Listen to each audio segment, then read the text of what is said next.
Hello বন্ধুরা, আসসালামু আলাইকুম। আপনারা কেমন আছেন? তো বন্ধুরা, আশা করি সকলে আল্লাহর রহমতে ভালো আছেন। তো বন্ধুরা, আজকে এমন একটি গুরুত্বপূর্ণ কবিরাজি মহাওষুধ ও ভেষজ গুণাগুণ সম্পূর্ণ বহু প্রতীক্ষিত এমন একটি পরীক্ষিত গাছ নিয়ে আলোচনা করব। এই গাছটি দিয়ে কিন্তু আপনারা চাইলে সুস্থ হতে পারবেন। ঘরোয়া উপায়ে যদি আপনারা নিজেরা চিকিৎসা নিতে পারেন, তাহলে কিন্তু বন্ধুরা আপনারা 100% কার্যকরী ফলাফল পেয়ে যাবেন। তো বন্ধুরা, সেজন্য আপনাদেরকে কি করতে হবে? তো বন্ধুরা, আপনারা স্ক্রিনের মধ্যে যে গাছটি দেখতে পাচ্ছেন, সেই গাছটি আপনাকে নিয়মিত ব্যবহার করতে হবে, সেবন করতে হবে। তো বন্ধুরা, স্ক্রিনে দেওয়া গাছটির নাম হচ্ছে রসবুরি বা ফটকা গাছ। তো বন্ধুরা, গ্রামগঞ্জের মানুষ এদেরকে এক এক নামে ডাকে। এটিকে ফটকা গাছ বলে ডাকে, রসবুরি গাছ বলে থাকে। আপনাদের অঞ্চলে এই গাছটিকে কি বলে ডাকে আপনারা কমেন্টের মাধ্যমে জানিয়ে দিন। তো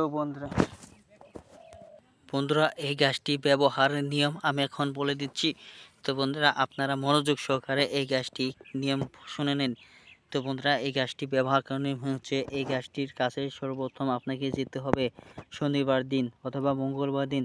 তারপর বন্ধুরা, কাউকে না দেখিয়ে, কাউকে না জানিয়ে এই গাছের অনুমতি নেবেন।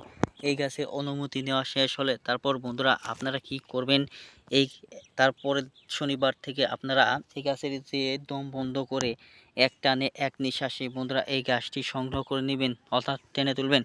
টেনে তোলার পর বন্ধুরা, এই গাছের যে ফলটি আছে, এই ফলটি বন্ধুরা অন্য কাজে কিন্তু ব্যবহার করা হয়। সেজন্য আপনারা কি করবেন, আপনারা এই গাছের যে শিকড়টি আছে, সেই শিকড়টি আপনারা ব্যবহার করবেন।